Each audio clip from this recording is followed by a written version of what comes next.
Hello and welcome to the Nintendo Archive. This is episode 40, and I am your host, Holden.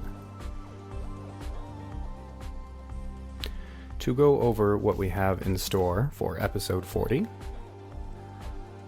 since we are still covering the N64 hardware, and also the Game Boy Color hardware as well, there will be a review for the Nintendo 64. However, there will be no review for the Game Boy Color. That being said, one of you listeners was kind enough to send in an email, so I will be responding to that email following the review portion. With that said, I think we'll just get right into it. And to whoever is listening, I hope your day is going well, and I hope you enjoy what you're about to hear. So the game on the N64 that we're going to be talking about on this episode is another Rare title, or Rareware, whatever the moniker is. Admittedly, I never get it right. Or I'm confused about it, at the very least. One or the other. And this aforementioned game by Rare is Jet Force Gemini.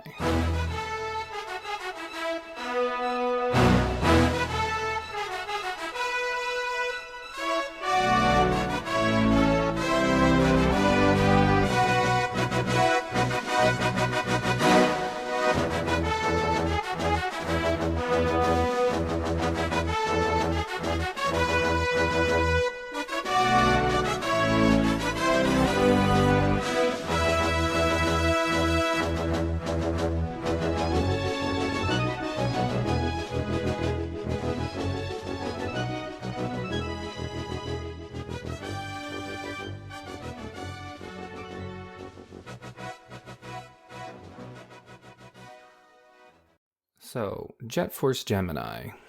It was released in October of 1999 for the Nintendo 64. And as I already mentioned, it was developed by Rare. Specifically, the Diddy Kong Racing team and the Blast Corps team. Now, all this said, I did not play Jet Force Gemini on the Nintendo 64 back in 1999. I played Jet Force Gemini in the spring of 2022 on the Xbox One via Rare Replay. So, the experience I had is obviously going to differ somewhat from that original experience, especially because it's an N64 game. But I will delve into that when I get around to it. As for the names attached to this project, none of them are super familiar to me, other than Lee Schuneman or Schooneman, however you say his name, who was a director of Diddy Kong Racing and also Donkey Kong Land 2 on the Game Boy. He was the director, but the lead designer was Martin Wakely, and the lead composer was Robin Beanland, while the lead artist was Brian Smith. And then the lead programmer was Paul Mountain. So that is Jet Force Gemini's pedigree. As for my feelings on the game going into it, before I get into the game itself, my perception of the game before I played it was actually quite anticipatory. Between this game and perhaps, oddly enough, DK64, this was probably the most the game that I was most excited to play from the Rare catalog. It's not necessarily a hidden gem of theirs, but compared to Diddy Kong Racing, Banjo-Kazooie, and GoldenEye, it's a rung down in terms of legacy and popularity, let's say. But looking at footage of it, I was quite intrigued by the game, and the game looked quite attractive. Actually, playing the game, the first thing I would say about it is a very attractive game, so it's no mystery why I was drawn into it. Now that I've played it, to give a preview about my general sentiments throughout this review, Jet Force Gemini is a game that was created by a clearly talented group of individuals. The audiovisuals are very strong. The gameplay is pretty good. Not top notch, but it's pretty good. The level design is actually stronger than most Rare games.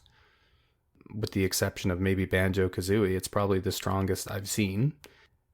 And the main conceit of the adventure is quite good in that it's considerably driving as a narrative, if you will. Though with all that going for it, the game, about a third way through, essentially decides to torpedo itself by bloating its own length in attempt to increase its runtime. And from that point forward, the game is only passably enjoyable, and it's frankly terribly disappointing and not that much fun at all. And overall, Jet Force Gemini is exemplary of the horribly misguided attempts by N64 developers and Rare itself to make their games longer at any cost and to their detriment. That said, to cover the groundworks of Jet Force Gemini, to anybody who's initiated, you'll already know this, but it's a action-adventure title. It's largely linear, but there is a surprising amount of exploration akin to something like Ocarina of Time or Banjo-Kazooie nestled within the linear action elements of the game. As for the setup of Jet Force Gemini, the three main characters, Juno, Vela, and Lupus, they belong to this intergalactic peacekeeping force. And during one of their missions, they intercept a distress call from a group of primitive teddy bear, koala bear creatures who are asking for help because they are being beset by these space bug creatures, this militant faction. Though shortly after that distress call is intercepted, your three protagonists are separated from one another during an attack from these space bugs, who are known as drones. And from there, while it looks like your three protagonists might meet up soon after being separated, they in fact will stay separated for a long duration of the game, each of them having their own set of 3 missions before they eventually meet back up. And of course, throughout that journey to rendezvous, our 3 protagonists will fight the the drone faction, liberating the tribals, as they're known, in the process. I should mention that there is also a main antagonist known as Mizar, but really there's not much to say about him. He's just a bigger, meaner bug that you fight at the end of the game. So that is the basic setup of Jet Force Gemini.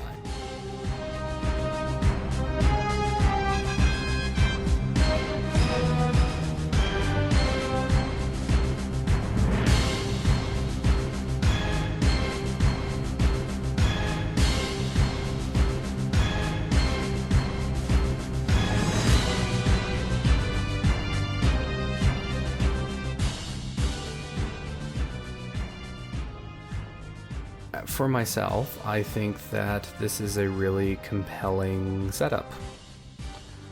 I like, from a story perspective, the idea of these three main characters being separated and then working their way back to each other to this exciting culminative point, culminative finish, if you will.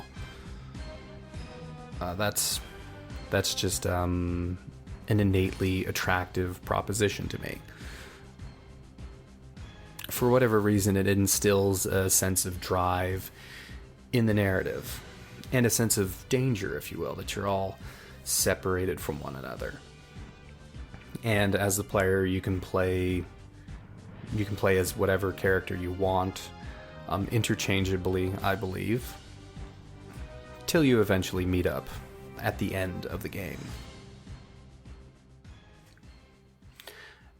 Now, as I said, I played this game on the Xbox One. And I would say that compared to the N64, playing this game on the Xbox One is a superior experience. For one thing, while I don't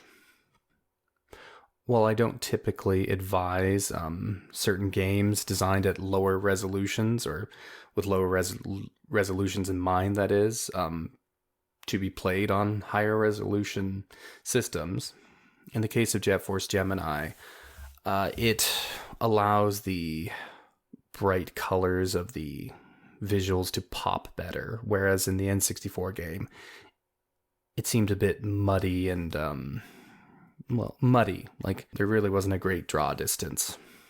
And so it didn't pop as well as it should have.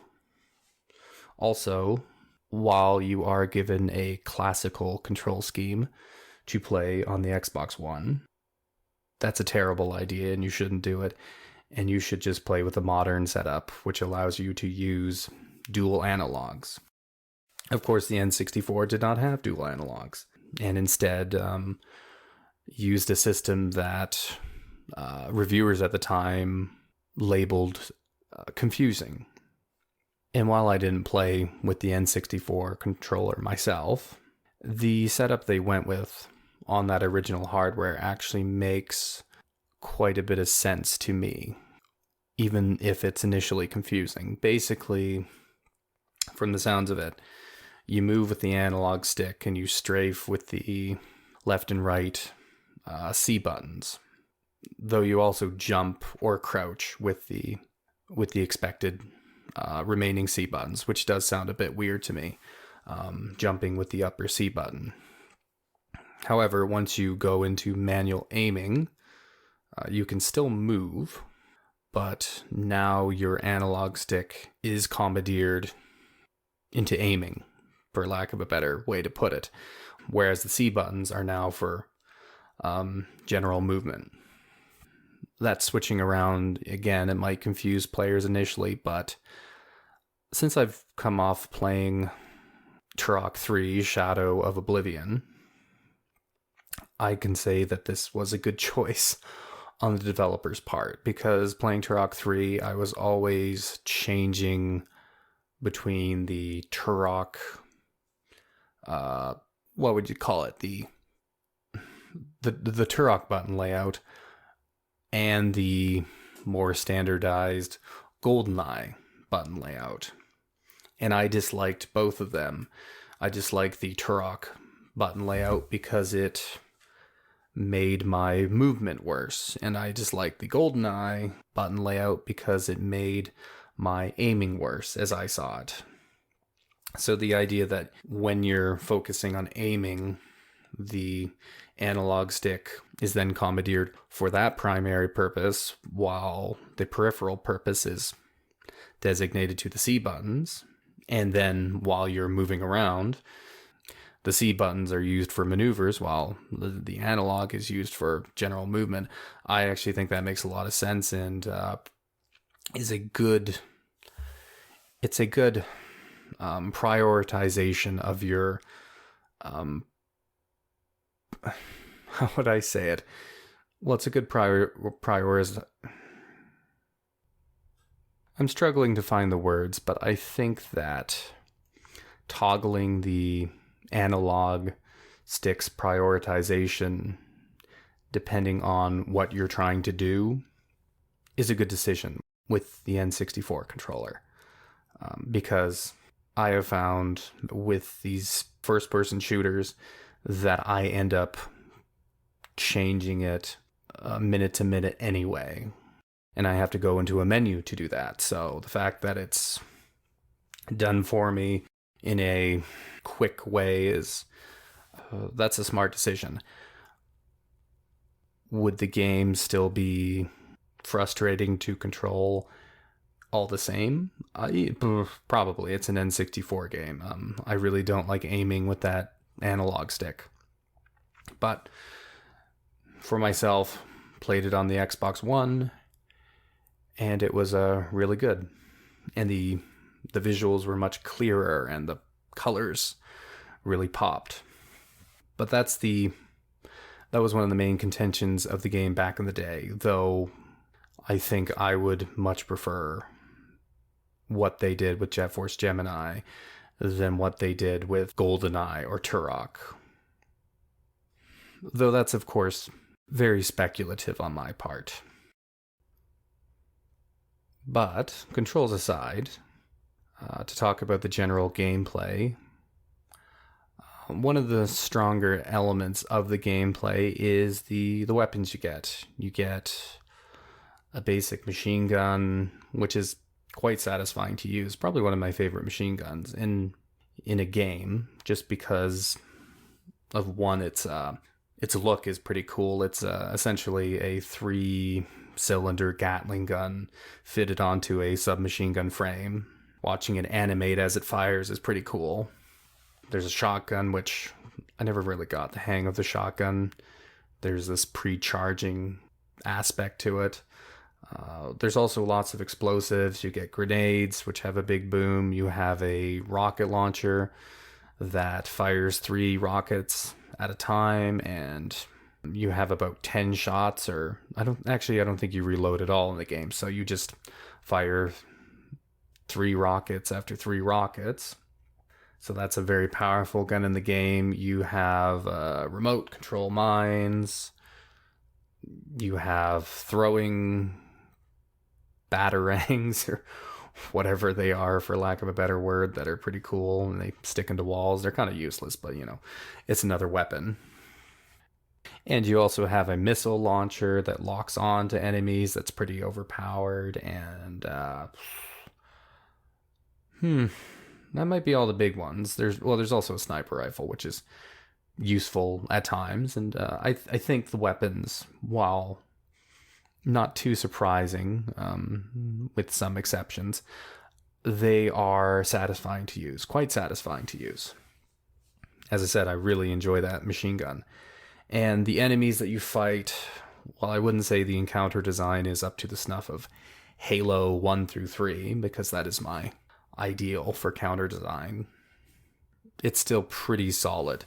The enemies, you blast through the first 2/3 of them pretty easily, and then the remaining third, they'll scatter and find new cover, or they'll try to outflank you.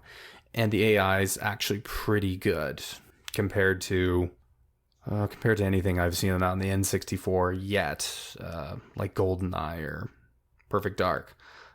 The AI is, kind of impressive. And as the game goes, the enemy variety is pretty good as well. You have bigger beetle-like enemies that shoot rockets. You have enemies that are more precision based, and they dole out a bunch of damage. And then you also have enemies that carry shields, and so the target that you have to hit is much smaller. Even the way the enemies animate as they run around is quite satisfying. Of course, one of the main conceits of the game is that you have to kill all the bugs in one area for progression to take place, which apparently is inspired from arcade games, which I never really looked at that system as more than just a nominal design choice, but according to the developers, it's quite entrenched into the game, and it was one of their inspirations was arcade shooters. It's not something I really thought of, but that was apparently a big deal to them. One of the interesting things and kind of morbid and macabre things about the kill all enemies to clear your objective is that sometimes the enemies will surrender and they'll throw their hands up, but the door will stay locked until you shoot them. So there's, I don't know, this element of dark humor in the game that's not out of place, but it's it's a little at odds with the heroic tone that's being conveyed. And I'm sure you could go hog wild with all the implications or inferences rather that you could make about the Jet Force. And there's other times where you're rewarded for shooting the larvae of the drones, and when you do it, you get gems. It's a small thing, but it almost paints this depiction of us or them kind of thing. Again, it's largely down to inference. It's not really a huge aspect of the game. And though, as I say that, in this game, if you shoot off the ants' heads, you can collect them as trophies. So, there's a little bit of a morbidity in this bright, adventurous, heroic game. Combat elements aside, though, the game also has an element of exploration in it. And it doesn't show itself right away, but say in the third level of Juno's path, it stops being a move forward only situation, and you end up doubling back a lot and looking for switches and items in essentially what's like almost like a town hub in the game.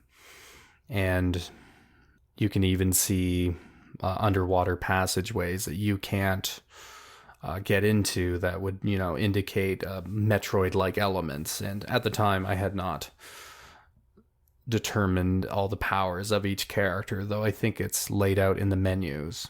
Not the menus, the manuals that came with the game, which I of course don't have. Even so, with that particular level, whatever it's called, the level where everything's cursed and ugly looking, the game switches gears and it becomes more about exploration until you get to a certain point, and then you go through this big ancient castle shooting everybody to death, which is actually a really good combat sequence in the game, just blasting through dozens of enemies, which it's impressive that so many enemies are on screen at a time, apparently at the cost of the frame rate, but that's not really an element that concerns me.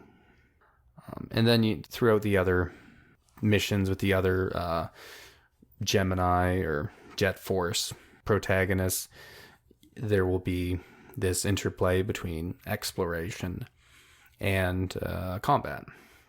And one of the things you can do is you can rescue the tribals that are strewn throughout the game. That's one element of exploration. Or you can find goodies throughout the levels, such as ammo pack increases for individual specific weapons. You find key cards that help you open up places that are locked off to you, which is kind of part of the critical path. There is definitely an element, a layer of exploration throughout the game. It's not like Banjo-Kazooie or Super Mario 64, but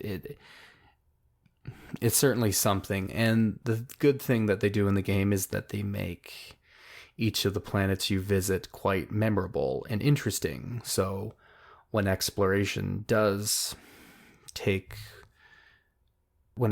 center stage, it's a welcome change, especially since the levels and stages are so audiovisually captivating. That is probably the strongest aspect of the game, is the audiovisual. Principally the audio. The audio, while I can't hum any of the tunes if you really asked, aside from the main Jet Force Gemini theme that plays every time one of your character ships lands, the music throughout is really good, and I'll have to find a way to include as much of it in this episode as I can. Otherwise, you'd have to take my word for it.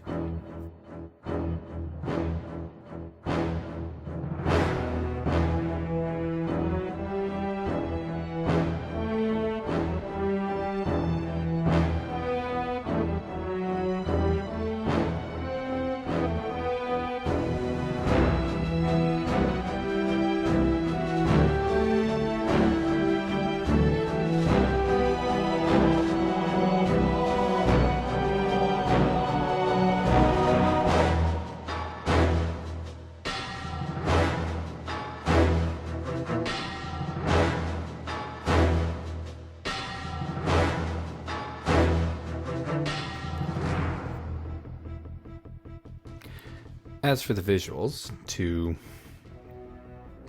cite some examples of how strong they are, there's one level where you enter a giant worm that's just built into the environment of this lava planet. And I think you fight the worm first, the head of the worm, and then as you beat it, it extends out its tongue as a bridge, and you just enter the body of this worm.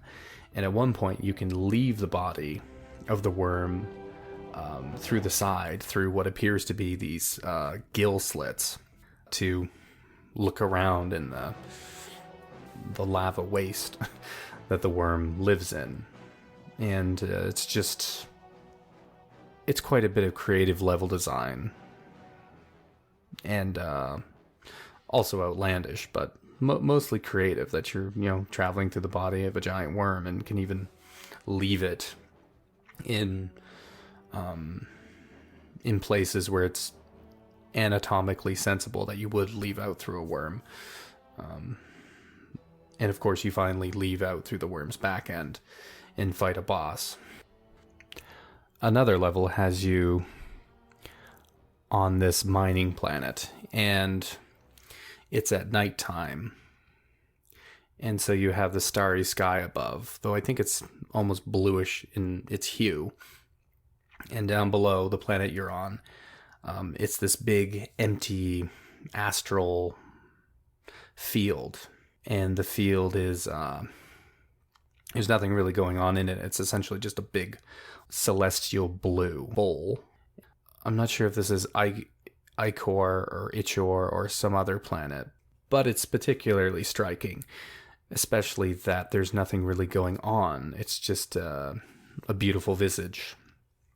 And another example of the visuals being quite top-notch is, as you get to the final level, and each of your characters will get to this final level called Mizar's Palace, the location, the setting that you go to is this pyramid.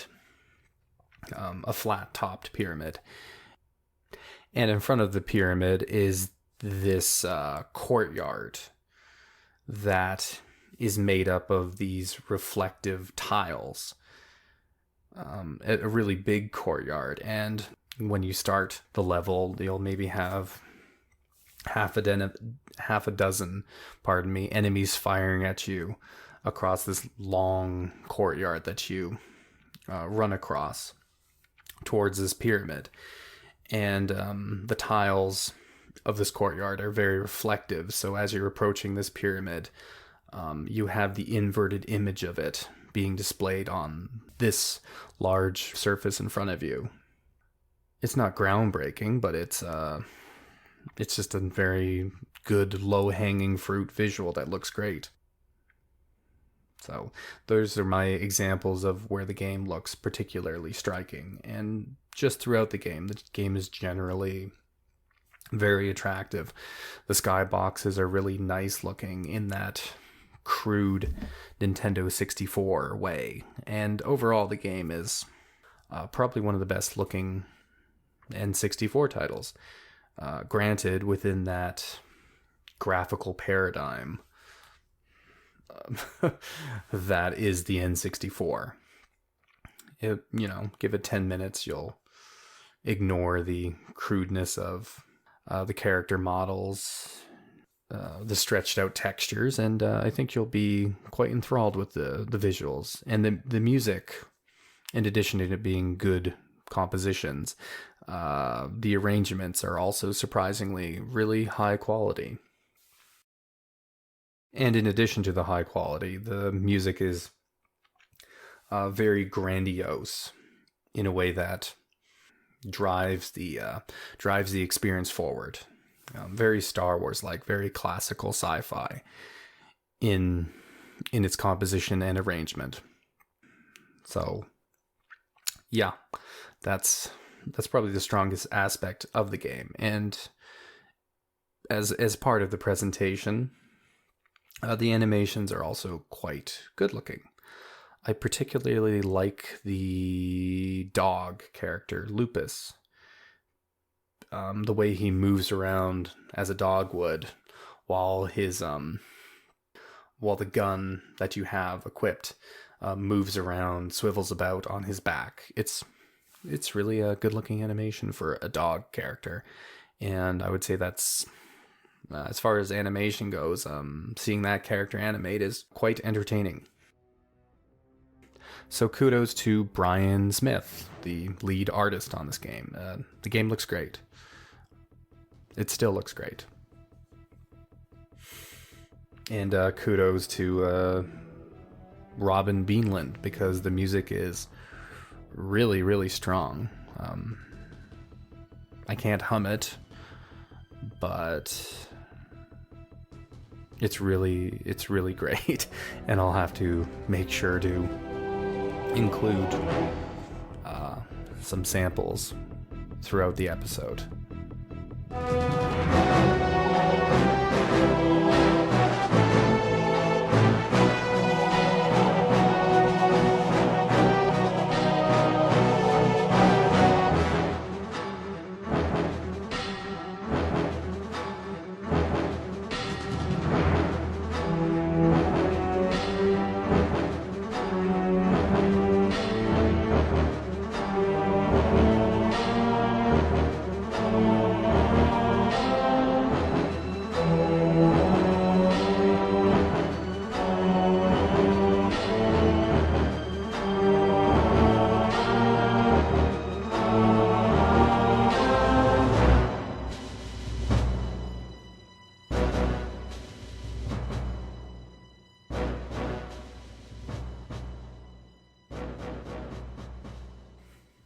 After audio visuals, I would say the next strongest element of Jet Force Gemini is the level design. The level design is legitimately good.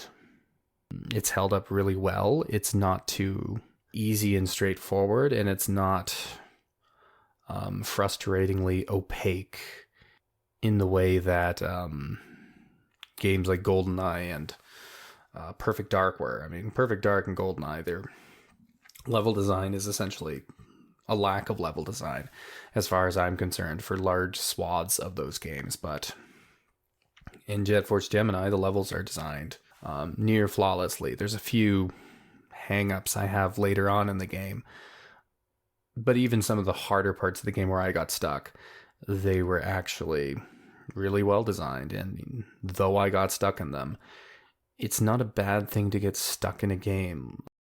Certain games, modern games, they think it's bad pacing if the pacing stops for a moment. But I think that's incredibly dynamic pacing, and there was points where I trusted the developer enough that when I got stuck, I waited around until I figured it out, because at that point I had seen really strong level design within the game, just as a through line. Even if it wasn't worth talking about out loud, it was just really consistent level design. One of my favorite levels is probably the Cursed Planet, Forset. I think it's called Forset. I don't actually know. But the level sees the more linear action part of the game take a backseat to exploration. And as you explore the level, you find catacombs underneath the village, and you're walking through them, and you're seeing through iron bars, you're seeing part of the catacombs that you can't get to. So you deduce that you have to find an entrance from another hut. And it's I enjoy that kind of level design where you're just given certain visual cues in order to advance.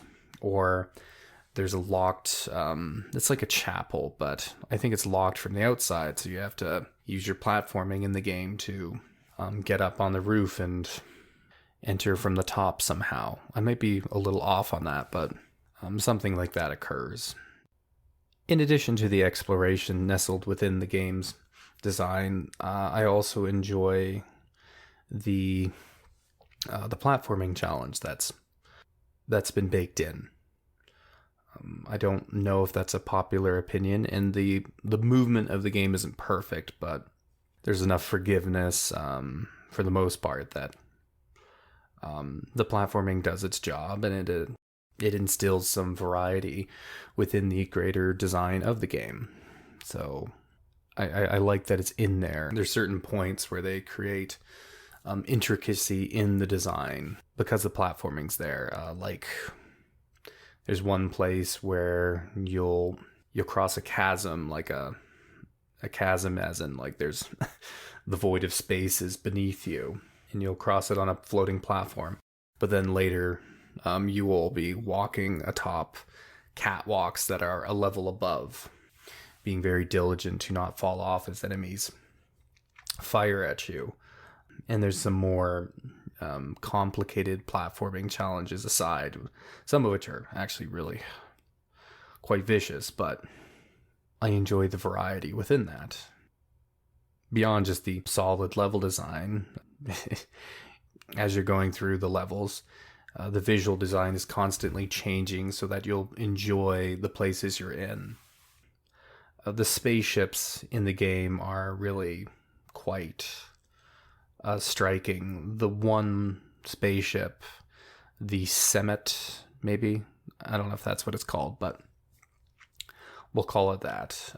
It's got these large chambers within it, as compared to the SS Anubis, which is much more cramped. But the SS Anubis is beautiful in that it's almost decadent. It's very gold colored, gold with accents of blue throughout it. And later, at some points, you will find yourself in a walkway that's enclosed by glass that is protruding out from the sides of the SS Anubis. And so you're exposed to the void of space as you're going through these glass walkways. Very visually stunning. I just think, yeah, from a visual standpoint and a level design standpoint, these planets that you visit are really enjoyable, and the combat that you partake in is also really good.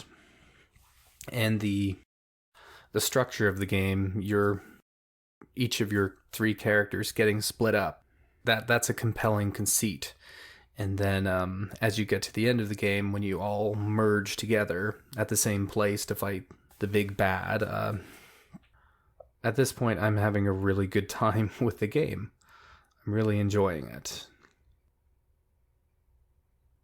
Even though in this last level, I got stuck for a considerably long time with the Juno character, but I did figure it out.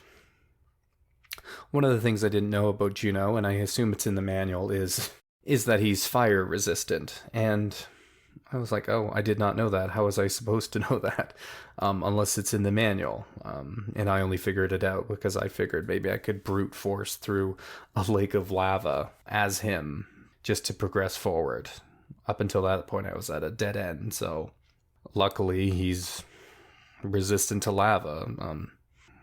Good thing I was just gonna bulldoze through the lava lake and hope for the best, because that's just what I resort to sometimes. But that wasn't actually the thing I really got stuck on. It. I'm not gonna really get into it, but it involves this computer screen that has information on it that is seemingly innocuous, but it's actually spelling out your path forward with Juno, because you have two doors either side of you, with both of them lead to a dead end that only have tribals in them. After that, there really is no leads except for this computer screen. But when when you look at it, it looks like window dressing, but it's telling you what to do, and it's frustrating to get stuck. But I actually really liked figuring that out. And I don't like it when I resort to a walkthrough. Sometimes it's the game's fault, but usually it's my fault. So I don't do that.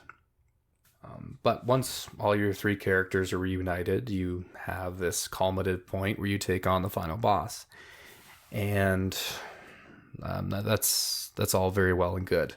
However, this is not really the final boss. It's a fake. It's a fake out. And then he flies away. I think he goes onto an asteroid that's hurtling. I don't know. Hurtling towards the Earth to destroy it as vengeance for the Jet Force meddling with his plans. I don't know. There you go.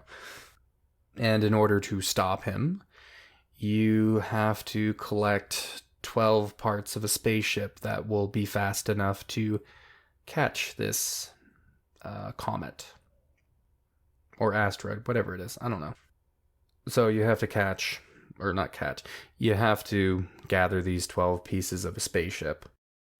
11 of them are strewn throughout all the levels that you've been to, and some levels that you haven't been to. But the 12th piece is in the possession of the tribal leader, and he will only give it to you if you save every single tribal in all the levels, the ones you've been to or otherwise. And this being my experience, I did this for 20 hours before I got to the end of the game, or roughly 20 hours. It could have been 25, actually.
So basically, in order to rescue every tribal in the game, you have to go to each planet, and each planet is essentially divvied up into different levels that are indicated by this flashing light on the floor by a door. And when you enter one of these levels, all the enemies are there for you to kill. And when you leave through that door that you came in, all the enemies will respawn. That's sort of how it's divvied up. The enemies aren't the only thing that respawn. The tribals also respawn throughout all the levels, and it's not enough that you gather a tribal in the level once and then leave and then grab another one later. You have to do it all in one go. You have to gather every single tribal, and you gather them or liberate them by walking into them. You have to do that all in one go. And these tribals, they're not always well hidden. Usually they're pretty out in the open, but there is some tricky ones. And they also have a tendency to die if a grenade goes off. And so if a grenade goes off, the only way to respawn these tribals, in order to rescue them, is to walk out the entrance or exit of this level within this planet, and then walk back in, and all the enemies are respawned, and you have to kill them and grab that tribal who died. And also, make sure he doesn't die a second time. And so that's one thing you'll spend a lot of time doing. You'll also be looking for 11 pieces of a ship. And sometimes you'll have an indication of where you're supposed to go, because throughout the game at various points you saw, you being the player, you saw Metroid-like design elements, overtures, if you will. A chasm that is super wide that only the dog Lupus can cross clearly. And when you were playing through it, you were playing as Juno. Underwater tunnels that apparently only the girl can swim through. Or pools of lava that only Juno can walk through. Things like that. And so when you start this big long quest to save all the tribals and gather all the pieces of the ship, hopefully you have some indications from your own memory of where to start. But that is all you have going for you. And initially when I was playing it, I didn't realize that you could swap to different characters on the fly from the menu, because I'm silly and this is all my fault. It's not the game's. I would exit out of the game to pick a different character in the main menu, when you can just do that in the pause menu and save yourself so much time. Even so, though, you'll be switching between these 3 different characters, going to all the planets you've been to, trying to save all these tribals, and trying to find all these out of reach places that you couldn't get to otherwise when you initially saw them. And that's if you did see them or remember that you saw them. It's really quite a lot to ask, in my opinion, that you feel your way in the dark going forward. As I see it, it's simply too big of an ask to have the players backtrack through every level they've been to and essentially have them comb through the entirety of them, because you have the tribals to get, which some of them are pretty in the open, but in my playthrough, I don't think I got all of them in one go on the first run through that level, because there's always 1 or 2 that's hidden. And I don't know, it's, even if most of these things you're looking for are reasonably hidden, let's say, there are a number of them that are not so reasonably hidden. There's one in the SS Anubis, a pair of tribals that you have to rescue, which they are hidden behind a fake wall that has no indication that it is a fake wall. I may have seen them from a different angle from the other side of the wall, but I don't even know if that was the case. They're just hidden behind a fake wall. And in a game where you're traveling to 20 different levels, because it ends up being like 20 different levels that you're rummaging through, you can't have the thing you're looking for be that obscure. Like the bigger a game gets, the less obscure you can get, because the act of just retraversing locations saps you of your brain power. Well, if not your brain power, your energy. It takes a lot of energy just to canvas the area. So to then have things be really obscure, it doesn't play well, especially when these things are mandatory. And this is where the game basically devolves into glorified busy work. Not even glorified busy work. They don't even bother to glorify it. There's no conceit behind it other than you have to do this for me before I give you the thing that you need. But also there are these other 11 things that you need. And there's a few new levels and locations that you find as you do this. Though most of the exciting portions of these new areas come from existing levels. All the new planets, they're really small, and they're essentially just one locale that's incredibly tiny. And it only exists as essentially one task that you need to do. One's a water planet with a polar bear who needs earplugs, for instance. I don't know, it's all pretty miserable. And I did this for 25 hours. Eventually, I started looking things up on the internet, like one or two things, just to move it along, because my opinion of the game was, at that point, cemented, so why torture myself? But it took a long time, and it was a lot of retreading old ground. And the thing about this retreading is it flies in the face of the arcade design, where, you kill every enemy in the room to progress. That becomes very tiresome when you're doing that just to gather up tribals or just to move through the area. It's just like, oh goodness, they're alive again. Really defeats any sense of progress or drive in the experience. And then there's other annoying things where you have this robot Lloyd that you put together at some point in the game, early on or later on in the first third, depending which path you take. And he has these special missions that he takes on. Missions where he flies through these, I don't know what you want to call it, obstacle courses. That's what they would be called.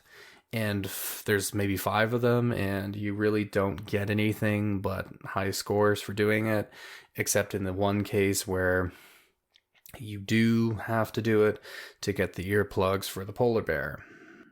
So of 4 or 5 of these, one of them is mandatory, but the others aren't. It really doesn't demonstrate a good reinforcement design that if you've been doing them up till this point, you'll find that none of them were terribly valuable. So in my case, I stopped doing them because, they weren't inherently valuable. And the game, that's not the only time the game screws up in reinforcement design. And, reinforcement, basically reinforcement comes from like a B.F. Skinner concept of thinking. It's psychology. And basically the psychology of it is people tend to do things, or people tend to repeat actions that were rewarding in prior instances. And so in this second half or second 2/3 of the game, I was stuck because I couldn't find the last tribal. And the reason I couldn't find it is because it was situated behind my ship at the exit of the level. The reason that's a problem is because there had been times prior to this where I had strayed too close to my own spaceship while looking for these tribals and exited out of the level, resetting all my progress, which was quite vexing. So from there on, I would take a wide berth around my ship. I would never even go near it, just for fear of activating that grand cutscene and then losing all my progress. And so at no point did I check behind my ship because I don't even want to look at it. I know it's been reinforced that I'm not supposed to go near that until I have all these tribals. But yeah, here they screwed with me, putting one of the little tribals, and it's a little one, it's like a baby tribal, right by the open hangar door, just before the vast vacuum of space. I was not happy with that. That's very bad, malicious design. And there's other design qualms within this, in addition to all the re-killing enemies to find all these tribals that may or may not be blown up by a grenade. You have 3 different characters who have a collection of different keys that you get. They're color-coded, much like Doom. And I think there's a total of 5. And you would think that, you would have all these keys collectively now that you've all met up. But in this case, every character has their own specific set of keys. And so while you could trek through one area of the level, or one part of the level, rather, with this character, you can't with the next character until you find one of these color-coded keys, or that same color-coded key with the character who currently doesn't have it. And, it then becomes a question of, it's like, do I then go to areas that I initially found these keys in, or do I go to new areas and I'll find my own unique key for these characters? I don't actually remember which it is. It could be a combination.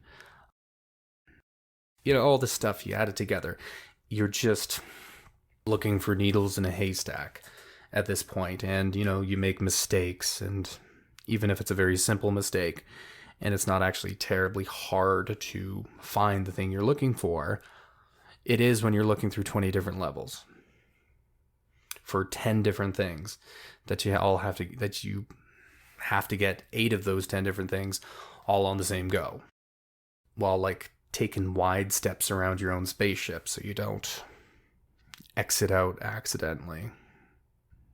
It's a lot of deduction, and it's a lot of headache, and it's frankly just kind of bullshit design.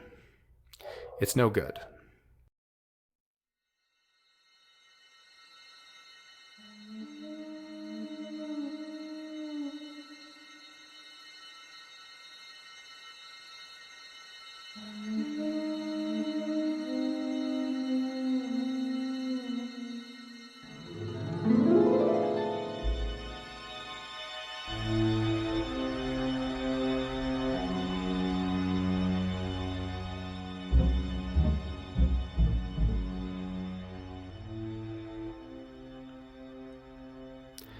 Now, to anyone listening, I would like you to consider some of the most famous examples of busy work in games.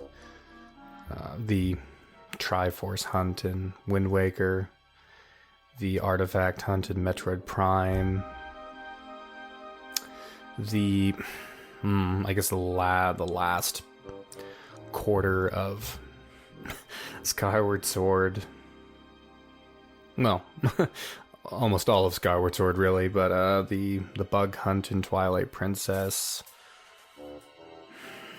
I'm sure there's some other ones I can't really think of beyond just Nintendo first party. I don't know. Those are the ones that come to my mind. If you can think of another one, please mention it to me in an email. But this last 2/3 of this game really is it's something else. and it commits all of the cardinal sins of busy work. There really is, again, they don't even glorify it in any sense. It's just busy work. There's no conceit to it. Any inspired content in this last 20 hours or 25 hours even is few and far between. In something like Wind Waker or Metroid Prime, while it's presented as busy work, and some of it very much is, a lot of that content within the artifact hunt and the Triforce hunt is actually quite inspired. There's one part in Metroid Prime where you collapse an entire tower that was just sitting erect in the background, and it didn't seem like there was any sort of interaction you could have with it at all. And Wind Waker, there's plenty of great things in the Triforce hunt,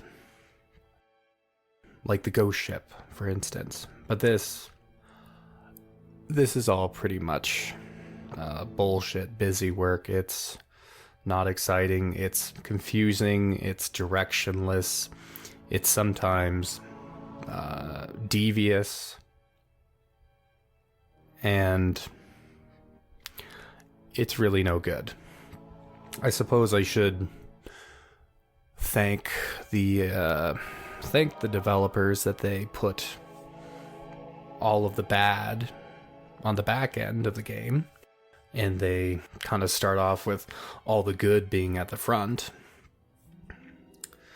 It's almost a nod, as I see it, that they knew that the second half of the game, or the second 2/3, pardon me, was no good in its design. And it makes me think that they made the game this way because they got a top-down mandate from Rare, or from Nintendo even, to make the game longer. And so rather than, I guess, integrating all the bloat in a more divvied up way, they just put it all at the back. And so when you play this game, it's almost like you can play a solid, really inspired action-adventure game for 10 hours, and then you can just turn it off and leave it there, and you've had a good experience. That's sort of how I see the intent of that. Like the developers are winking, they're winking at the player. And so I should be grateful for that. But, for the purposes of this review, I played all the way through the game, and it was pretty miserable. It's not outright terrible, the second 2/3 of the game, but it's just plodding and boring and really not worth going through. And then the level you get at the end and the final boss you get at the end of all of it is really not worth any of that trouble. I mean, nothing could really make it worth 20-25 hours of fussing about, but it's underwhelming. Even if there wasn't all this nonsense, it'd be like one of the least interesting levels in the game, the final level and the final boss with it. That being said, I'm kind of happy that the final level is really short and to the point and pretty much gets you right to the boss, because at this point I've had enough of the game. As for the final boss, he's surprisingly difficult. It's one of those bosses where his window of vulnerability is just really brief, and if you miss it, then you have to endure varying attacks, which vary in their devastation, and you just hope that he doesn't launch the most devastating ones.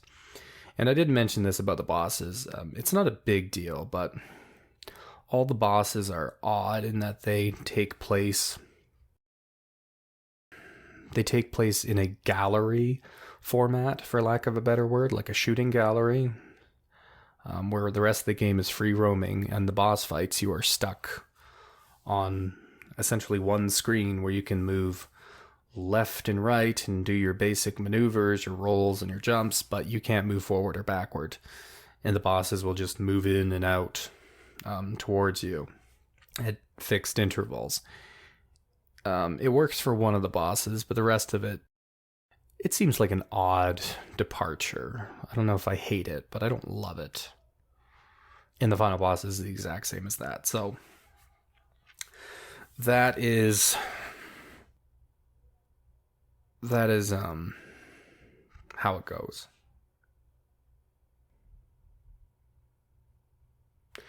So all told, to break it down, it's very easy to salvage the Jet Force Gemini experience by just walking away at the first false ending that you're given.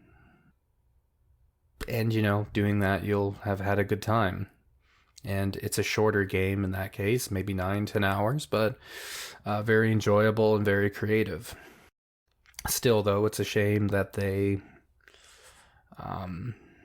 were forced to torpedo their game, or overload it rather, with all this meaningless content to sink their own boat.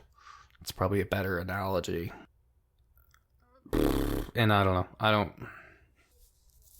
I'm very unimpressed with the overall product. It's a great example of how silly it is to try to improve your game by making it as long as possible. There's no value in that. No value in and of itself. You have to lengthen your game through more earnest means, through introduction of more meaningful content and mechanics. But that, of course, requires resources and time, so the really lazy way to do it is just to throw in some busy work. In this case, a lot of busy work. The majority of the game is busy work in this case. So that's Jet Force Gemini.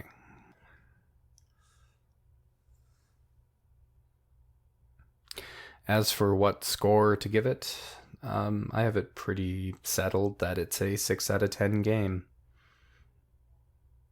And I think it's 6 out of 10 because that first third of the game is really, really strong. It's really good stuff. It's a very beautiful game. Music's great. The controls are probably weird because it's an N64 game and that can't be helped, but their decision to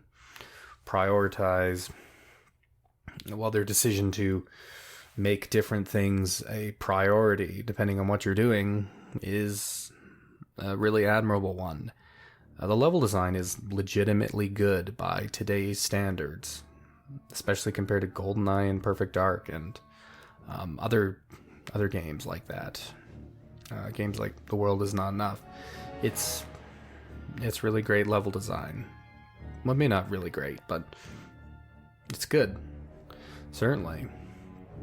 And overall, that first 10 hours is super solid, and I appreciate that the developers gave you this tight little package nestled within this long, bloated, tedious game. And the developers, they're very talented. Robin Beanland did a great job on the music. Brian Smith did a great job with the visuals and the environments. Paul Mountain did a great job with, I think, the mechanics overall and the AI. Martin Wakely did a great job just with the general structure of the game. And then, of course, Graham Norgate and Alistar something, who also worked on the music. And Lee Schuneman, I don't know how you say his name. Great directing in that first 10 hours, but the overall game, if you include all of it, is just a tedious mess. And it's unfathomable that anybody would think that this game is actually legitimately good, or that the design in the game is legitimately a good concept. That's Jet Force Gemini. 6 out of 10.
Now for our last question, of course.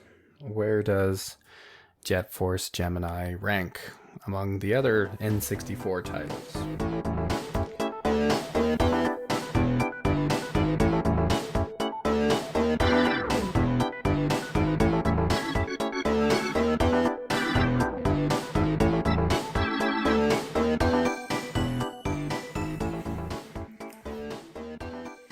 To start from the bottom, is it better than The World Is Not Enough? I would say it's better than The World Is Not Enough because it has stronger design elements and it's actually kind of a visually beautiful game, whereas World Is Not Enough is kind of ugly and its design elements are pretty mediocre. The World Is Not Enough isn't as bloated, but it still is bloated in that there's some, vicious design elements in The World Is Not Enough. But on the visuals and the game design, I think Jet Force Gemini is a better game than The World Is Not Enough. Is it better than is it better than Turok? I don't know. I'm getting to the point where I'm like, I really don't know. Turok is a really great game, or not a really great game. It's a good game on the PC. It's just that the control element of the game sounds like a nightmare on the N64, especially all those platforming bits, which I like playing on the Xbox One, but I would not like playing on the N64. I think as like a constructed adventure, Turok is much more sound than Jet Force Gemini, and I think they both have pretty good level design.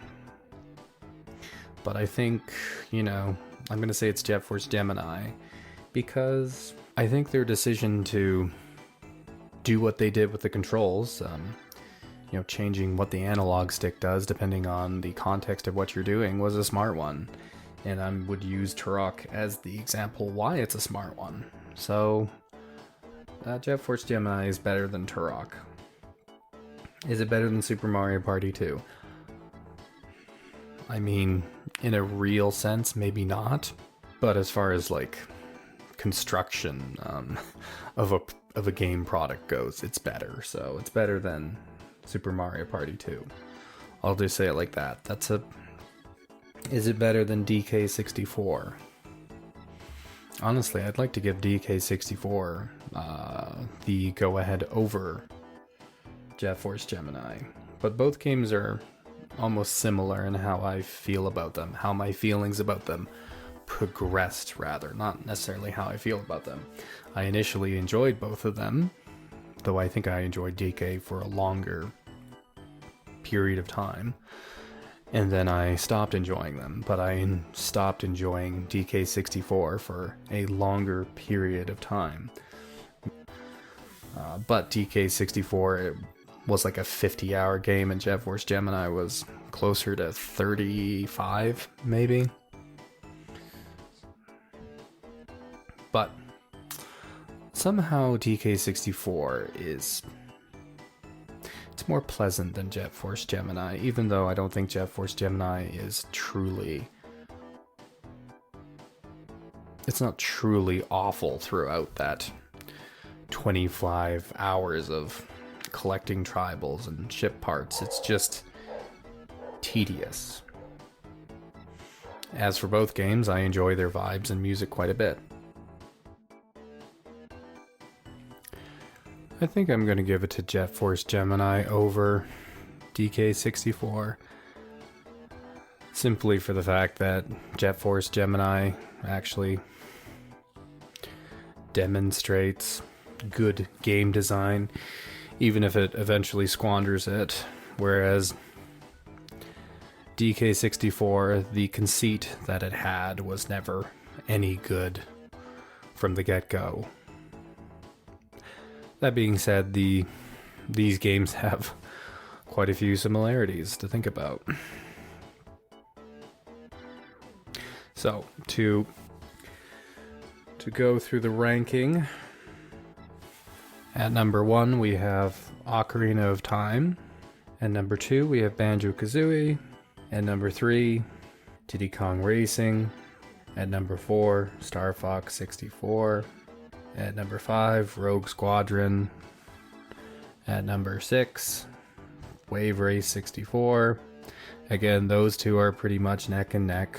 I could switch them one for the other next week if I determined to do so, but we'll leave it at that.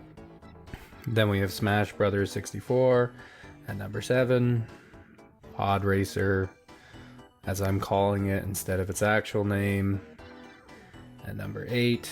Sin and Punishment at number 9. GoldenEye at number 10. Battle for Naboo at number 11. Extreme G at number 12. Perfect Dark at number 13. Shadows of the Empire at number 14. Yoshi's Story at number 15. Jet Force Gemini at number 16. DK64 at number 17. Super Mario Party 2 at number 18. Turok at number 19. And taking up the rear guard, we have The World Is Not Enough at number 19, I believe. Let me just... I have others on the list that I'm not revealing yet. So I'll just count again. 1, 2... I think I ended on 19, but there's 20 games on the list there. Pardon me.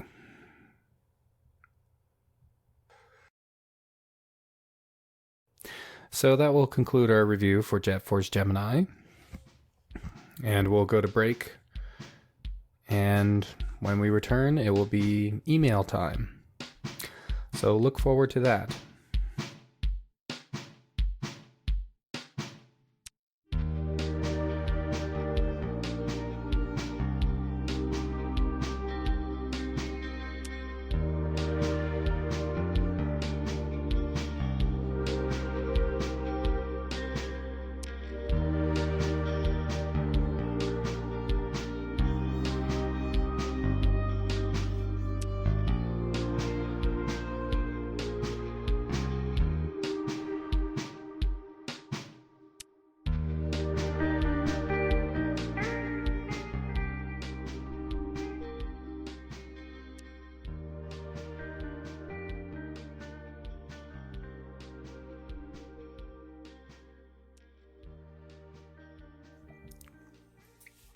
So, welcome back.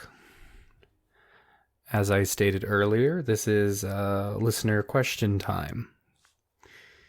And I have received a couple of emails, but we will only be tackling one of them today.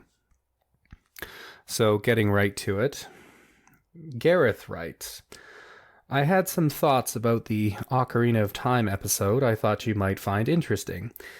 Steven mentioned that they didn't edit the music in the 3DS remake, and it occurred to me that music and sound in general I would consider to be central to memory and nostalgia. So by keeping the music the same, I think they intended to pull people's nostalgia strings, as well as keep the remaster's identity closer to the original.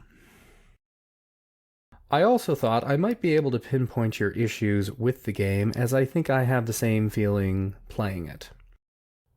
For one thing, I think there's a problem of the N64's lack of challengers, making Ocarina seem better than it is because of how weak many of the games coming out around it were. But as you described, many aspects of the game are perfectly functional, and it's hard to put holes in the game. But I think that's not considering vision versus execution in your terms. I would describe Ocarina as being a 10 out of 10 execution game, much like Punch-Out Wii. That feeling of being bored, however, I would say is as a result of all those perfectly functional elements that make up the game. While they're 10 out of 10 in execution, they're rather flat, perhaps only 7 out of 10 in vision. Which, being the first 3D Zelda, and on problematic hardware no less, they had a lot to consider, which I think limited their vision. Whereas the newer games, while having flaws, pursue a grander vision, in areas which Ocarina does not. Well, there's a lot to think about with that email, Gareth. So to tackle all of that from the top, concerning the music, it can be a tricky thing to mess with video game music and have the result come out as a positive or being perceived as positive. Like, I think about the Super Nintendo soundtrack, like just all of the games that exist on there. And while in one sense there is something sort of muffled and weak about the Super Nintendo sound hardware, if you were to make it better, it usually doesn't strike me as being better for my personal taste. The N64 sound hardware, on the other hand, is definitely changing the music, is a more inviting. But for something like Ocarina of Time, it's not a bad choice to leave the music pretty much the same, because Ocarina of Time does have a very memorable soundtrack. N64 or not. And with Ocarina of Time 3D, I think people have described it as being a game that was made to, what's the word? Not emulate, but it was designed to simulate the feeling that people, not the feeling, to simulate the memory that people thought they had when they played the original Ocarina of Time, rather than the actual experience they did have. And if you change the music, I think that the illusion would more than likely fade or break, whatever happens to illusions when they give out. So it's definitely a good point on your part. As for your comments on my feelings about the game, so to touch on my feelings of the game briefly, I don't think I remember exactly what I said on that episode, but Ocarina of Time has never been my favorite Zelda game. It's true. And I always had this knee-jerk reaction about it, around it rather, where I wanted to basically find the flaws in the game. And I didn't want to say the game was bad. I just wanted to make the point that other Zelda games were better. And that has always been my disposition with Ocarina. And part of that is, well, for one, I don't think it's the best Zelda game. It's still very good. I've never had an argument against its quality, but it's never been my favorite, and I do think that other Zelda games are legitimately better. Though another reason I think I've had the desire to knock Ocarina of Time down a peg or two comes from the fact that for years and years, though I haven't really watched these videos that much as of late, when I would watch top 10 Zelda games of all time on YouTube, which is a pretty common video on YouTube, and I enjoyed watching them rather. People, when they did these videos, anybody who put Ocarina at the top of the list or near the top, not all of them, but many of them, they went about it like just by evoking the name of Ocarina, the quality of the game spoke for itself, and that's how they went about it. They'd be like, "Oh, what can I say? It's Ocarina," as if it's a known, fully agreed upon view that Ocarina of Time is the best. And for many people, there is that agreed upon notion that Ocarina of Time is the best Zelda game. With the introduction of Breath of the Wild, I think the outer circle of Zelda fans anyway, they probably think that's the new best Zelda game. Core Zelda fans, I do not think this is the case. They are still very much about Ocarina. But I'm kind of digressing here. Basically, I never enjoyed the fact that they never gave a compelling argument in their videos as to why Ocarina of Time is the best Zelda game. And that, I don't know, that always felt lazy to me. And it's very much contrary to what I do on this show, the mission statement of the Nintendo Archive. And that is to divorce the popular conception of these games from the games themselves, and to just review the games actually as they are, forgoing what people think of them, actually breaking them down in a way that maybe hasn't happened in a while or doesn't happen nearly enough. Otherwise, though, my feelings of Ocarina, while I don't think it's the best Zelda game, it is a very well constructed game, as I stated in that episode. So to address the points you're making, first one, you say that there's a problem in the N64 in that there just isn't that many games to vie for the top spot on the N64. Like, there's not that many great games on it. And I intentionally reviewed Jet Force Gemini before Ocarina of Time, just to give you another example of this kind of stuff you find on the N64, the kinds of products that Ocarina of Time would be compared to. And so, yes, you are definitely correct in that there are not that many challengers, at least so far, in my review docket, to Ocarina of Time.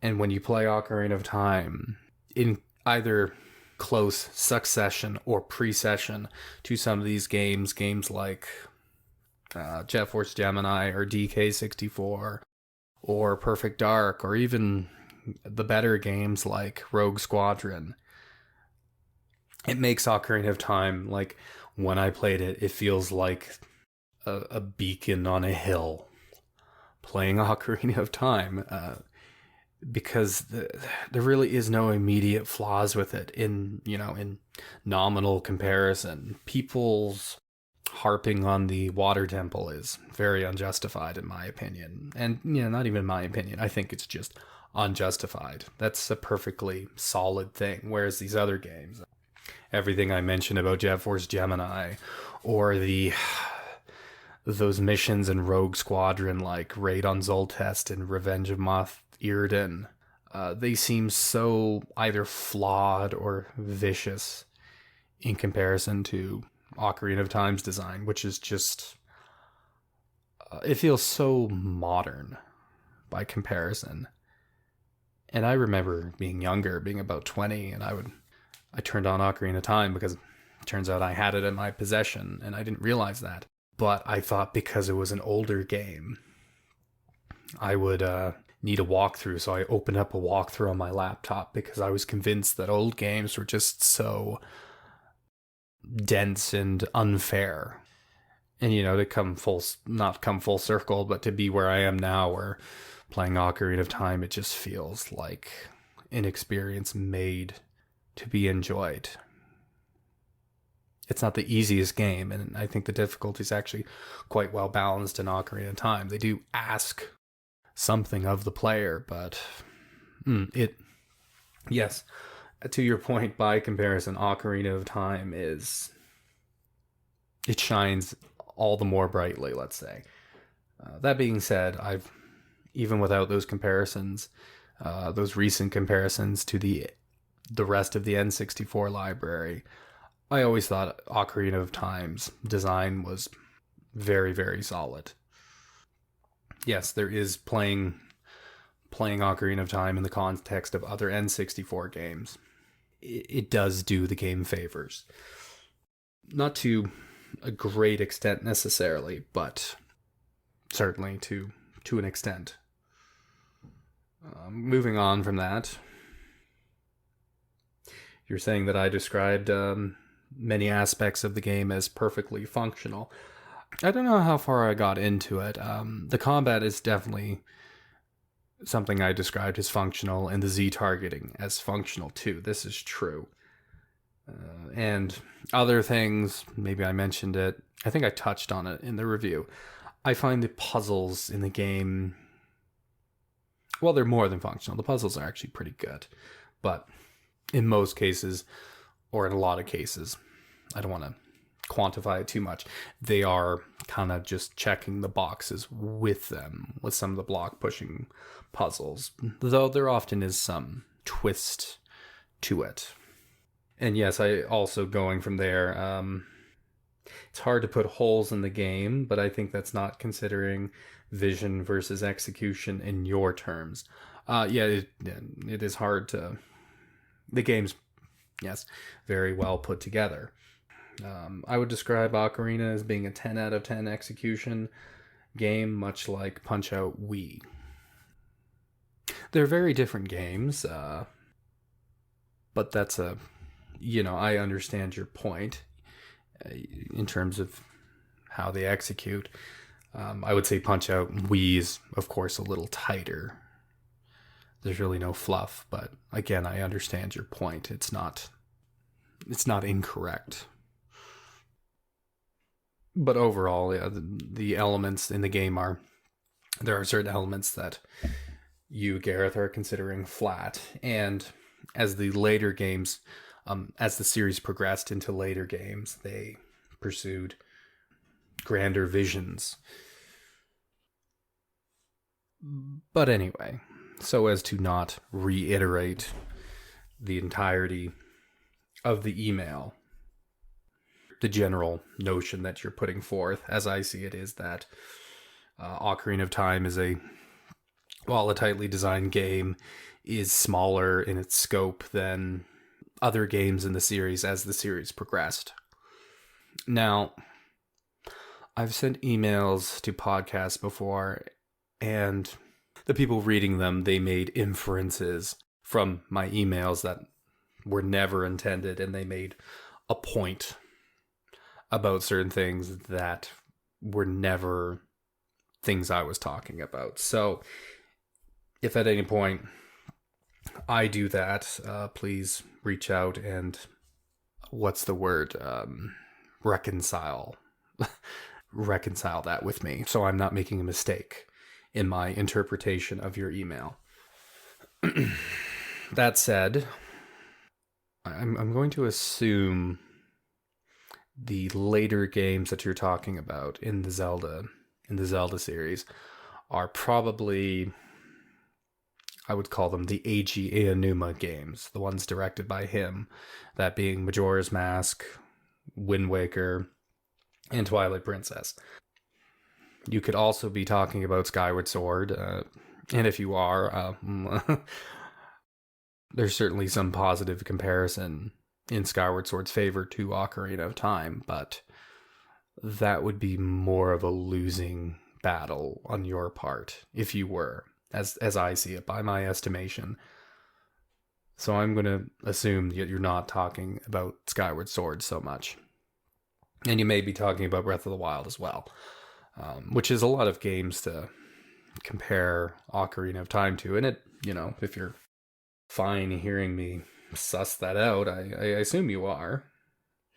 It sounds like you listened to the entirety of the Ocarina of Time episode, so I imagine that you're perfectly content to hear a long response to this email. So, I won't say much about Majora's Mask, because, Lord willing, I have a review of that game impending. But to preview that review, or provide a preview of that review, people falsely assume that game is a smaller, littler experience to Ocarina because it only has 4 dungeons, or because it has a side story narrative. But really, I think it's because it only has 4 dungeons. I've always found that nominal thinking to be very vexing to me. That people deduced that it was a smaller game on account of its dungeon number. I would say, not getting too into it, Majora's Mask is a more complicated and more grand experience than Ocarina of Time, in a lot of ways, if maybe in all the ways. I don't know. That's all I'll say about Majora's Mask. And then, my all my thoughts on the game will be soon to follow at some point, Lord willing. As for Wind Waker, I would say that overall, I think Wind Waker is a grander experience than Ocarina in certain aspects. Of course, there is a give and take with Wind Waker. And if you were to look at Wind Waker's, say, its dungeons compared to Ocarina's dungeons in a strictly comparative sense, Ocarina's has more dungeons, and I think they're actually more complicated and grander, and I might say better. But that's a very narrow lens to look at Wind Waker through. And when you take the game on the whole, the dungeons, the more I play it, the more those dungeons make sense to the given pace of Wind Waker. So while Ocarina of Time might be grander as far as dungeons go, I would say that, I think overall Wind Waker is a grander experience. That would be my take on it. There are other things to look at, though. I really like Wind Waker's narrative, and I would say that I prefer it over Ocarina's ultimately, even though Wind Waker is, of course, a continuation of Ocarina's narrative. But Wind Waker and also Twilight Princess, both of these games do this, where I find that in their second half, their narratives, while this is not a bad thing, while it's not an innate flaw, both of those games, their narratives lose steam, or they just slow down, I guess. And there's some good stuff, narratively speaking, in the second half of those games. But the first half, both Twilight Princess and Wind Waker, their first halves, much stronger narrative presence. As for Ocarina, it's got a pretty solid narrative presence throughout the game. And then the second half kicks in, and the narrative presence, the narrative kicks up a notch. A transformation of Hyrule when you become an adult. Your acquisition of Epona is also a really strong moment in the game, and that little vignette narrative that takes place through Ocarina on Lon Lon Ranch, not Romani Ranch. On Lon Lon Ranch is fairly strong. The narrative that takes place with the Fire Temple, with you rescuing the Gorons, and your interactions with Darunia, all quite strong stuff. Then, of course, there's everything with the Shadow Temple and the Spirit Temple. Ocarina has a pretty consistent narrative throughout, whereas the newer Zelda games, they kind of change gears. And then, of course, I haven't talked about Breath of the Wild, but Breath of the Wild's narrative, I know there's some people who like the non-linear narrative in that game, but I don't think it's really worth comparing. So I guess to my point is, like, not only do things in Ocarina fit well together, I think there are elements of that game that are stronger than elements in the other Zelda games. There's an element of give and take, and it's not because those Zelda games are necessarily flawed. It's just there's like a redistribution of weight in terms of the design elements. They're given different weights, and it changes. The games change to accommodate that, I suppose. But pulling away from more specific comparisons, what we're essentially talking about is vision and execution, as you put it. And when it comes to games that I review higher, there's this question of how many plates is it spinning and how fast is it spinning them, to put it in an analogy. And basically, for a game to review very well, it has to be spinning a number of plates, and it needs to be spinning them quite fast, all at the same time. And to add to that analogy, the more plates a game is spinning, the more allowance the game receives when it drops a plate or a plate wobbles, let's say. That's the logic of vision and execution as I see it. And I think I'm sure people have described it better than I have, and I'm sure it's probably a universal rule, I would think. But that being said, there is I don't know what you call it, an equilibrium, if you will, where the developer, as far as their skill allows, they maximize the number of plates they can spin without dropping any of them or without any of them wobbling or slowing. Is that more valuable than an increase in plates with one or two of those plates, as that increase happens, dropping as a result? And that really, I don't know, I think that depends who you are. I think the more games I play, the more I value how games come together more than I value individual components. And one of the things about that is, if you look at a specific thing in a game, that thing can be good or bad. But let's say it's a bad thing in the game that, if narrowly looked at as bad, that specific element can actually be used in the game's favor, in the greater whole of it. Whereas something that you could look at as strictly good could actually be detrimental to the game. And so because of that, I think I've started to put more value in how games come together, the structure of them, rather than the minute-to-minute gameplay. That being said, minute-to-minute gameplay is very important. You play games to have fun. Not all games need to be about fun, but as a general rule, I think 85% of games should be a fun experience. Imagine if 90% of games were pursuing this moody art house experience. That would be very tiring. That'd be much more tiring than 100% of games just being fun. And so, gameplay-wise, specifically with Ocarina, I do find that on a gameplay level, not just with the combat, I do think the puzzles also, I don't think it's as fun as other Zelda games. There's implications within the gameplay that reach deeper than other Zelda games, and that's where I truly enjoy Ocarina of Time's minute-to-minute content. Even if on the minute-to-minute it can feel slower. But say the combat in Wind Waker, much better than Ocarina's. The combat in Twilight, much better. The combat in Skyward Sword, considerably better too, I would say.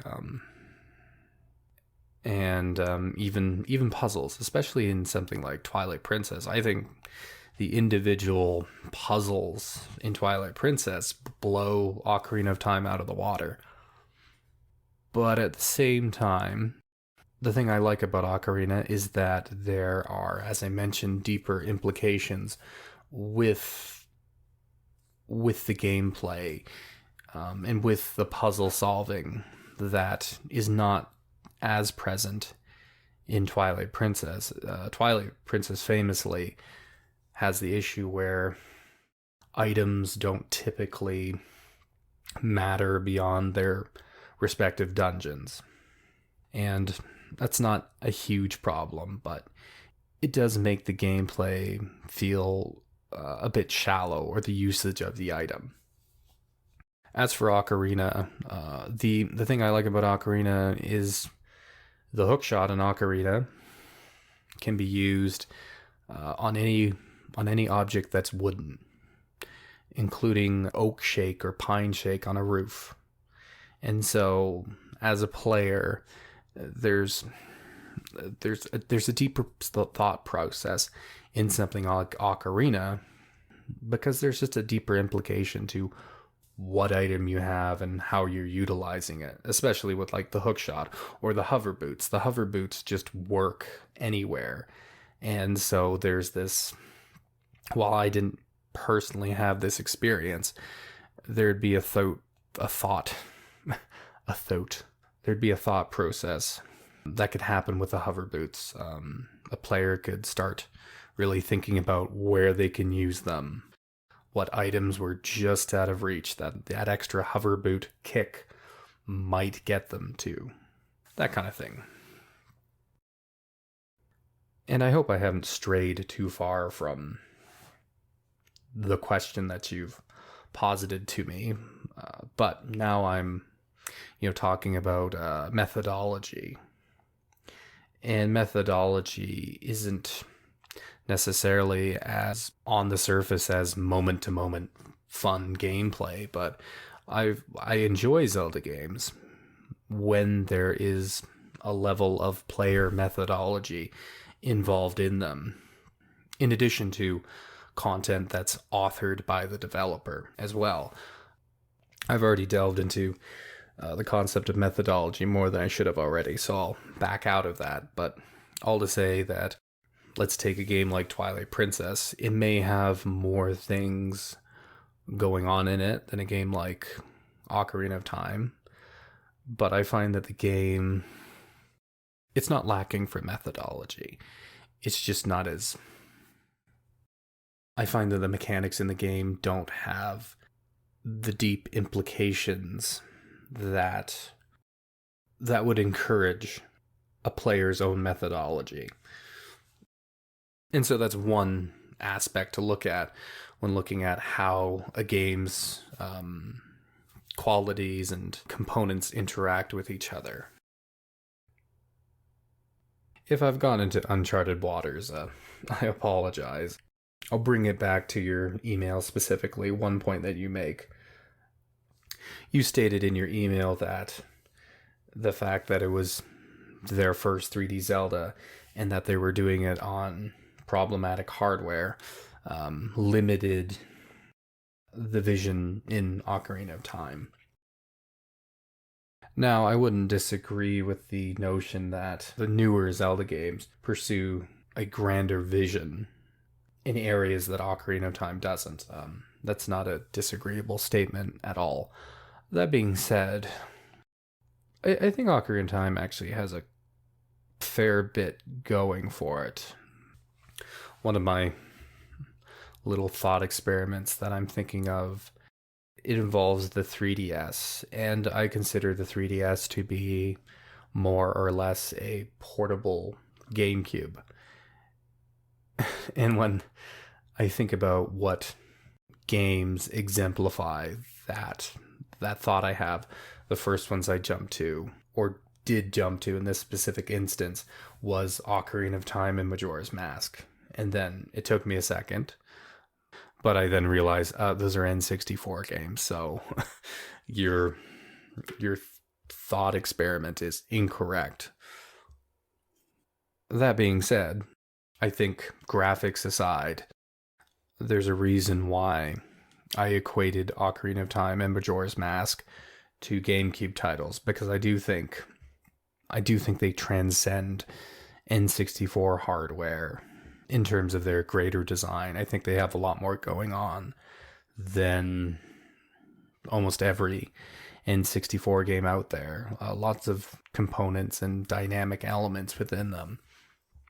For one thing, Ocarina of Time has that it's better than every other Zelda game as far as I'm concerned, with the exception of Majora's Mask, because it's a shared mechanic, is the ocarina itself. I think the ocarina itself is just a masterful bit of design. The game doesn't hinge on the ocarina being fun to use, but it is fun to use all the same, and they've never really gotten that down quite the same way with future Zelda titles. The closest they got was the Wind Baton, which I enjoy the Wind Baton, but it's not as good as the ocarina. Another thing that Ocarina has going for it is, the narrative. I think the narrative it remains a strong element of that game. And the more games delve into like more involved narratives, like they're doing with God of War Ragnarok or any game on the PlayStation 4 or 5, the more I appreciate the simple stories of Zelda and Ocarina. I think they're quite good still for what they are, for what purpose they serve. And another aspect that I really like about Ocarina is that the elemental dungeons in Ocarina are still really complex compared to more modern Zelda dungeons. I probably prefer Twilight Princess's dungeons over Ocarina's overall, but those three elemental dungeons, they're really complex in navigation in a way that is not, it's not the rule anyway in terms of future Zelda dungeons, how they would turn out. They become much more linear, like the Shadow Temple in Ocarina of Time. So I think Ocarina of Time has that going for it, more complexity in its navigation and its spatial reasoning to an extent, even if the puzzles within the dungeons aren't always the most memorable. And it does have memorable puzzles, though. The twisty hallways in the Forest Temple, for example, are a neat puzzle. The mirror puzzle in Spirit Temple, while I think is brain dead dumb, there is an element of theater to it. And I could go on with more examples of good puzzles in Ocarina, but I really don't feel like doing that. The Water Temple, though, being a great example of a really good puzzle in Ocarina. And beyond the dungeons, of course, you also have the overworld. It's got quite a bit of things to do in it. You have the trading quest, which gives you the, you know what it gives you. You have that. You have the various mini games that you find in the overworld, which, admittedly, compared to the best that Wind Waker has to offer or Twilight Princess, yeah, I don't. They're not my favorite. Certainly. How could the shooting galleries in Ocarina compare to the battleship game in Wind Waker? I love that battleship game. Splish, splish, kaboom, kaboom. Like, it's such a lame game, but my goodness, is that so much charm. Oh, love it. So those mini games aren't as good as Twilight Princess is, or Wind Waker's. Thinking of going down the river in Twilight Princess with bomb arrows, shooting those jars before I inevitably crash my canoe into the same rock 4 times, losing all the points that I made. How could those gallery mini games compare to that, or the star game in Twilight Princess? But there still is, there's quite a few things to do. There's also the Gerudo training grounds, which I never got into because I didn't really care at that point. It's so close to the end of the game. Or, no, I think I lied. Actually, I did do that.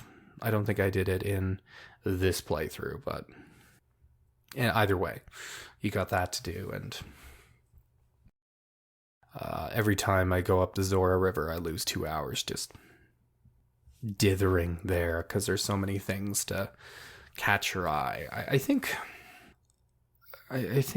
while on a gameplay level, Ocarina of Time isn't terribly as interesting or developed as these other Zelda games. For instance, Epona. I don't really find utilizing Epona in Ocarina to be that exciting beyond just basic traversal. But even then, if you know what you're doing, you're not really going to be riding through the middle of Hyrule Field.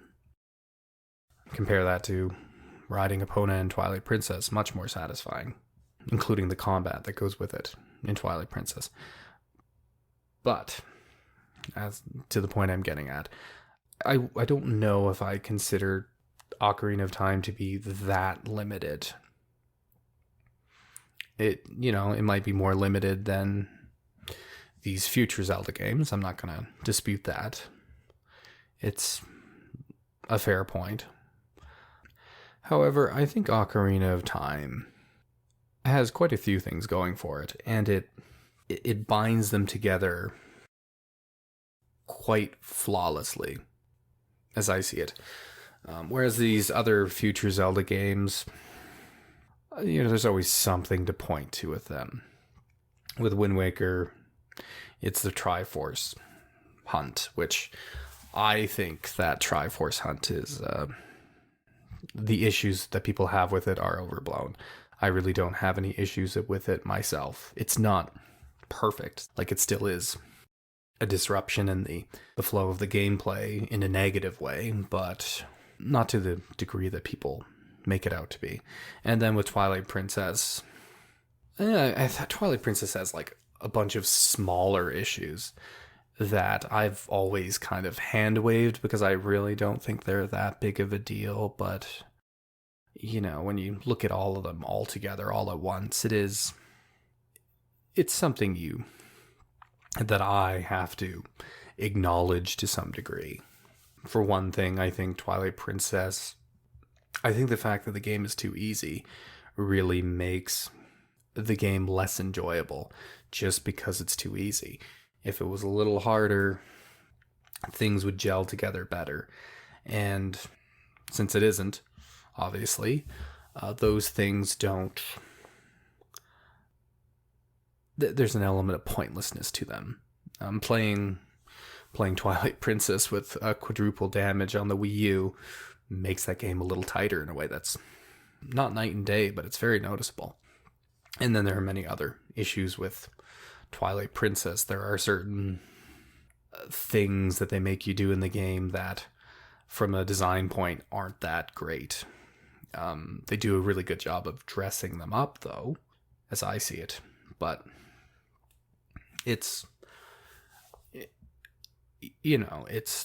there's noticeable flaws, and really the question to be posited to you is, what do you value more? A tighter, more coherent experience, which maybe its scope is a little more shrunk? Or do you value a game with a greater sum of parts? That also, let's face it, gels together quite well, but, if one of those plates wobbles on the stick, which do you value more, essentially? And that's a legitimate question, and I think there is probably an overlap in quality parity at some point between these two hypotheticals. And to your point, as I stated, the more a game has going on for it, the more allowances it's given when it comes to any errors that are made.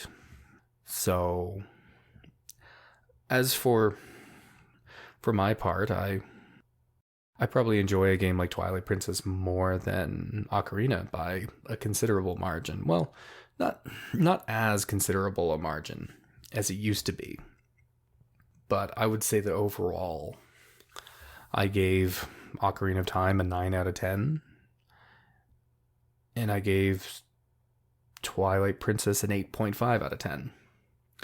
As per the format of the show, their scores ended up being much different, much more disparity between the two. But for my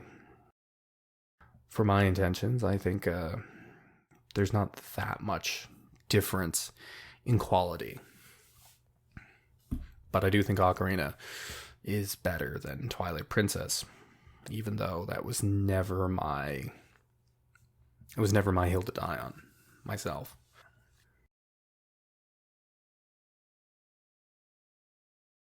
But to close out my response, I do think the rhetoric in the discussion around Ocarina is far too wishy-washy and, I don't know, whimsical, if you will.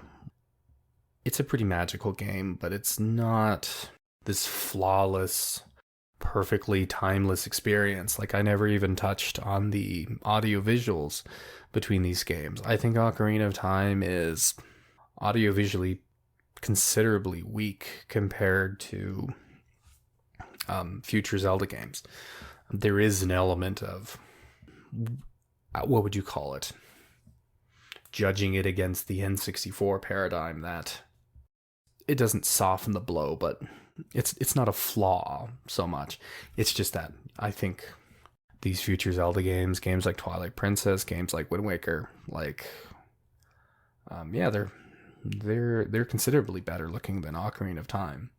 And and if you thought that, and if somebody was to come up to me and say, "Oh, I think Ocarina of Time is better looking than Wind Waker," I would say you're allowed to have that wrong opinion. You're allowed to have as many wrong opinions as you want. There's no real discussion in that. And for myself, I think that's a big bone of contention for me to this day. Obviously, Ocarina of Time 3D exists now, and the visuals are considerably better. And even that said, I like the visuals enough on the original N64 version, but it's not, as far as visuals go, in the Zelda series, Ocarina of Time is on the lower end. Both games before it and games after it look better. All to say, and to close out my response to this email, I'm definitely not averse to criticisms towards Ocarina of Time. I never have been. Though people are quite poor in their aim at the game, from what I've seen. Any sort of criticisms towards the game, like videos, that it's not always so strong. The criticisms you've made, or the notions that you've made, perfectly agreeable, though. So thank you for sending in the email. I really enjoyed responding to it, and I hope my response was coherent. All that said, all that ink spilled, we're going to close out the show. If you have any questions or comments, like Gareth did, you can send them to nalistenerq@gmail.com. That is nalistenerq@gmail.com. I should mention, though, the Nintendo Archive might be receiving a rebrand in the near future, or in the far future. I'm not quite sure when, but I might be getting a new banner for the podcast. I might be changing the name. And all the episodes I've done, they'll carry over. And there will be a chance for anyone who listens to the Nintendo Archive to gracefully transition over to the new show with the new name. Of course, it will still be the same show with the same content, a continuation of the content.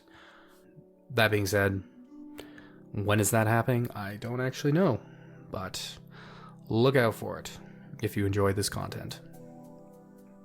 But until next episode, I hope you have a God bless day, and I hope you enjoyed listening.